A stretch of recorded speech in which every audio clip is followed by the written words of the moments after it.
चला तर थंडी सुरू झालेली आहे आणि थंडीमध्ये मस्त अशी मेथी हिरवी हिरवी गार अशी मेथी यायला लागलेली आहे। तर आज आपण मेथीचे पराठे बनवूया। त्यासाठी इथे मी एक मेथीची जुडी जी आहे चांगली अशी तोडून घेतलेली आहे, त्याच्या काड्या वगैरे सगळ्या काढून घेतलेल्या आहे। एक मोठं भांडं घेतलं, त्यामध्ये मेथी घालून घेतली आणि मेथी जी आहे 3 ते 4 पाण्याने चांगली वॉश करून घ्यायची। आता या ठिकाणी काय होतं, खूप जणांचं असं असतं की मेथी खाताना फार कडू लागते वगैरे, तर त्यासाठी काय केलं, पाणी घातलं मेथीमध्ये, 1 चमचा मीठ घातलं आणि 30 ते 40 सेकंद जे आहे तसंच राहू दिलं।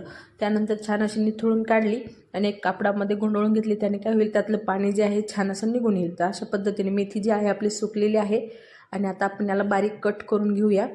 लगेच कट करायची नाही, वल्ली थोडी वाळवून घ्यायची। तर या पद्धतीने आता मसालासुद्धा बनवूया। इथे मी 5 ते 6 हिरव्या मिरच्या घेतलेल्या आहे, 8 ते 10 लसणाच्या कळ्या घेतल्या, एक अद्रकचा तुकडा घेतला आणि 1 चमचा जिरं घालून बत्त्यामध्ये छान असं कुटून घेतलेलं आहे वाटण, खूप बारीक नाही करायचं।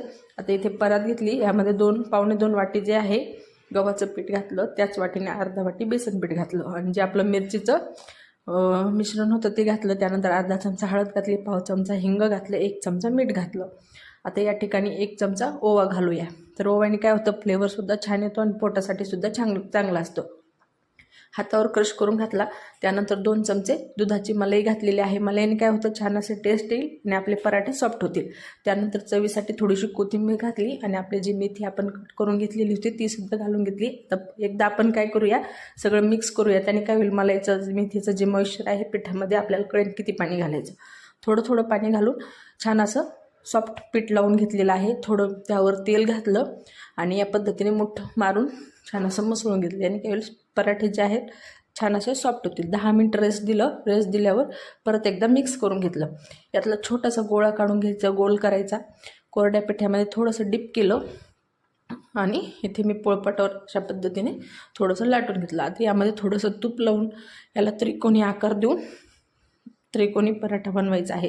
थोडंसं वरून पीठ घातलं आणि आता जसा आपला शेप आहे तसाच पराठा लाटत जायचं, म्हणजे काय होतं, शेप जो आहे बिघडत नाही। तर अशा पद्धतीने जो आहे त्रिकोणी शेप मी करून घेतलेला आहे।